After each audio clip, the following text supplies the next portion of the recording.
आज की ताजा खबरों की इस अपडेट में बात करेंगे देश भर की तमाम बड़ी और काम की खबरों के साथ ही सरकार की ओर से आज लिए गए कुछ महत्वपूर्ण फैसलों जारी किए गए कुछ नए नियमों की। तो बुलेटिन शुरुआत करते हैं पहली बड़ी खबर से। तो गर्मी के चलते लगातार बढ़ रही है देश में बिजली की मांग। 24 मई को नए रिकॉर्ड पर इलेक्ट्रिसिटी की पहुंची है डिमांड। देश के विभिन्न हिस्सों में बढ़ते पारे के कारण जो है एयर कंडीशनर, कूलर जैसे शीतलनकरण उपकरण अत्यधिक उपयोग में हो रहे हैं। इस कारण भारत में बिजली की मांग जो है सीजन में नई ऊंचाई यानी 239.96 गीगावाट पर पहुंच गई। वहीं बिजली मंत्रालय के आंकड़ों के अनुसार बिजली की अधिकतम मांग जो है दिन में सबसे अधिक आपूर्ति जो है यहाँ पर शुक्रवार को दर्ज की गई है, जो इस साल गर्मी के मौसम में अब तक की सबसे अधिक है। बिजली मंत्रालय के आंकड़ों के मुताबिक गुरुवार को ये 236.59 गीगावाट थी, जबकि बुधवार को बिजली की अधिकतम मांग 235.06 गीगावाट थी। वह सितंबर 2023 में 243 गीगावाट की सर्वकालिक उच्च शिखर बिजली की मांग दर्ज की गई थी। इस गर्मी के मौसम में जो है इस बार रिकॉर्ड जो है टूटने की उम्मीद है। बात अब करते हैं अगली बड़ी खबर की। तो भीषण गर्मी और लू से सफाई कर्मियों और मनरेगा मजदूरों को मिलेगी राहत। तो सरकार ने बदला है काम का समय। राजस्थान के अंदर जो है पिछले 2 सप्ताहों से जो है भीषण गर्मी और तीव्र लू चल रही है। पिछले 3 दिनों से राजस्थान के कई जिलों में अधिकतम तापमान 47 डिग्री पार गया है। वही तापमान में लगातार बढ़ोतरी भी हो रही है। वही मौसम विभाग के मुताबिक आगामी 2-3 दिनों में जो है 2 से 3 डिग्री तापमान में बढ़ोतरी स्वाभाविक है। वही बाड़मेर का इलाके और इसके अलावा जो फलोदी इलाका वहाँ पर पारा 48.6 डिग्री पहुँच गया है। वही इसी को देखते हुए राजस्थान में जो है यहाँ पर मनरेगा मजदूरों और सफाई कर्मियों को राहत यहाँ पर दी गई है। दरअसल गर्मियों के दिनों में मनरेगा मजदूरों के कार्य का समय सुबह 6 से दोपहर 1 बजे तक निर्धारित है। वह राज्य सरकार ने ग्रामीण विकास पर पंचायती राज संस्थान की ओर से जो है मजदूरों को गर्मी से राहत यहाँ पर देने के लिए काम जो है सुबह 5:30 से दोपहर 12:30 बजे तक छुट्टी करने की बात यहाँ पर कही है। विभाग के आदेश में ये भी कहा गया है कि मजदूर मेट की ओर से दिए गए निर्धारित टास्क समय से पहला पूरा अगर कर लेता है तो मजदूर सुबह 10:30 बजे के बाद अपने कार्यस्थल को छोड़ सकता है और घर लौट सकता है। ये आदेश जो है आगामी 15 जुलाई तक लागू रहेगा। ऐसे में सुबह जल्दी काम करके मजदूर समय पर घर लौट सकेंगे और ऐसे में भीषण लू से जो है वो बच सकते हैं। तो सरकार ने ये यहाँ पर राहत दी है। इसके अलावा मनरेगा का कार्य समय जो है वो बदलने के बाद निदेशालय ने यहाँ पर जो है सफाई कर्मियों को भी राहत यहाँ पर दी है। चलिए बात अब करते हैं अगली बड़ी खबर की। तो सरकार की नई फ्री डिश स्कीम। अब इस डिश टीवी के लिए नहीं खर्च करने होंगे एक भी पैसे।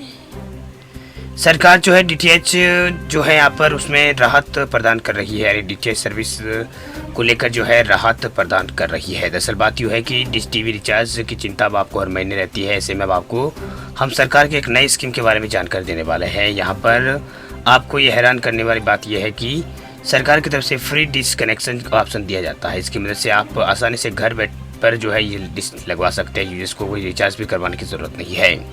दरअसल डीडी की तरफ से डीडी फ्री डिश सर्विस का ऑप्शन दिया जा रहा है। ये public service broadcast Prasar Bharati की ओर से दिया जाता है। इसकी शुरुआत साल 2004 में की गई थी। इस सर्विस को हासिल करने के बाद आपको फ्री टू एयर जो एफटीए चैनल जो है डायरेक्ट टू होम डीटीएच की सुविधा दी है। हर महीने आपको रिचार्ज की चिंता कराने की ज़रूरत नहीं है। वही आप इसे आसानी से एक बार निवेश करके लगवा सकते हैं। इस सर्विस खरीदने के लिए आपको जो 2,000 रुपये खर्च करने होंगे। इसके बाद कोई भी रिचार्ज की ज़रूरत नहीं है, यानी हमेशा आपको फ्री टीवी चैनल देखने को मिलेंगे। साथ ही जो है कंपाउंड साइज एंटीना भी जो है इसमें मिल रहा है। ये काफ़ी बड़ा यहाँ पर डीटीएच प्लेटफॉर्म भी है। वह इसके लिए अप्लाई कैसे करें बताया आपको कि डिश के लिए जो डिश टीवी जो है उसके लिए अप्लाई करने के लिए आप नंबर जो है उस पर संपर्क कर सकते हैं। पहले नंबर जो है 1811 4554 इस नंबर पर आप कॉल कर सकते हैं। इसके अलावा 011 2528 06 200 नंबर पर जो है संपर्क करके आप इस बारे में जानकारी हासिल कर सकते हैं। साथ ही लोकल केबल जो प्रोवाइडर उसकी मदद से भी आप इसके लिए अप्लाई कर सकते हैं। तो एक बार लगाने के बाद जो है आपको रिचार्ज की झंझट से जो है इसमें ज़्यादा चैनल भी आपको मिलेंगे और जो रिचार्ज का झंझट जो है वो आपका बिल्कुल ख़त्म हो जाएगा। बात अब करते हैं अगली बड़ी खबर की। तो अगली बड़ी खबर देखिए, देश के 8 राज्यों में कल 58 सीटों पर वोटिंग हुई खत्म। 7 बजे तक 58.82% मतदान। लोकसभा चुनाव के छठे फेज में शनिवार को जो है 7 राज्यों के और एक केंद्र शासित प्रदेश की 58 सीटों पर वोटिंग कल शाम 6 बजे खत्म हो गई। वह चुनाव आयोग के मुताबिक कल जो है 58 सीटों पर दोपहर यहाँ पर कल जो शाम को 7 बजे तक जो है 58% वोटिंग हुई। सबसे ज़्यादा पश्चिम बंगाल में हुई 78% मतदान हुआ और सबसे कम जम्मू कश्मीर में 51% मतदान हुआ। वही 5 फेज में 229 सीटों पर मतदान हो चुका है। वही 1 जून को आखिरी यहाँ पर जो है 56 सीटों पर वोटिंग जो होगी। पश्चिम बंगाल में जो है यहाँ पर अच्छी इस बार वोटिंग जो है हुई है और परसेंट ये ज़्यादा रहे हैं, लगभग 78% लोगों ने अपने मताधिकार का इस्तेमाल यहाँ पर किया। वही यूपी की 14 सीटों में जो है 54% वोटिंग हुई, हरियाणा की 10 सीटों में 58%, बिहार की 8 सीटों में 52% मतदान हुआ।